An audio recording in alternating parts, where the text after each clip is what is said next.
Você disse que nos últimos meses recebeu uma pequena gratificação por excesso de trabalho. De quanto foi essa pequena gratificação? As conotações sobre o assunto podem ser usado para me incriminar, então permaneço em silêncio. Foi questionado aqui, o senhor confirmou que sacou R$949 mil em espécie e fez o pagamento pro careca do INSS. O senhor não se questionou do porquê fazer esse saque em espécie? Não. O senhor simplesmente achou normal sacar R$949 mil em espécie e fazer um pagamento pra uma pessoa? A conotação sobre o desdobramento dessas operações pode ser usada para me incriminar, então prefiro ficar em silêncio. Bom, então, sempre que a gente faz um questionamento sobre saque ou pagamento de dinheiro em espécie, o senhor disse que não pode responder porque vai se incriminar. Sempre que a gente faz uma pergunta em relação a saber ou não saber que várias pessoas do seu relacionamento e que fizeram o senhor chegar na sua posição tem ou não tem relação com o INSS, ou o senhor diz que não sabe, ou o senhor diz que não vai responder para não se incriminar. Senhor Rubens, eu não sou nenhum gênio da raça, mas me parece evidente que essa história é muito pouco verossímil. Você tá me dizendo que foi contratado e dirigiu e era responsável por notas fiscais, operações financeiras e administrativas de duas empresas mandadas e que tem como sócios pessoas diretamente ligadas ao escândalo,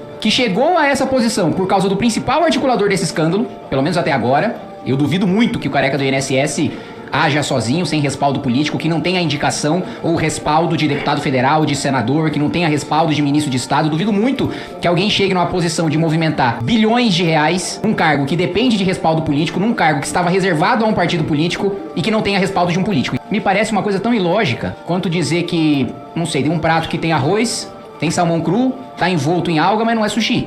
Eu não consigo acreditar como é que uma pessoa chega numa posição que coincidentemente, sem conhecer ninguém, sem ter nenhuma indicação política, de um sujeito que era diretor do INSS que estava envolvido na fraude, com a esposa do procurador do INSS que foi quem permitiu a fraude e quem ignorou os avisos do próprio corpo técnico, dos seus próprios assessores para permitir a fraude, e ao mesmo tempo quis ter chegado nessa posição pelo principal articulador da fraude. Assim, presidente, sinceramente, dadas as diversas contradições e pelos questionamentos e pelo apontamento também feito pelo deputado Alfredo Gaspar em relação à ocultação de documentos, mas que esta CPMI sairia muito desmoralizada e, em certa medida, até perderia a razão de ser, se frente a todos esses crimes que são tão patentes, que são tão flagrantes, o senhor Rubens não saísse preso daqui. Essa é a minha manifestação, já antecipando tanto o meu voto em relação à prisão preventiva, como também o meu endosso e meu apoio caso Vossa Excelência decida pela prisão em flagrante. Na condição de presidente desta Comissão Parlamentar Mista de Inquérito, diante do flagrante delito, eu neste ato dou voz de prisão ao depoente por crime de falso testemunho contra essa CPMI. Determina a Polícia Legislativa do Congresso Nacional que proceda imediatamente à condução do preso com todas as garantias constitucionais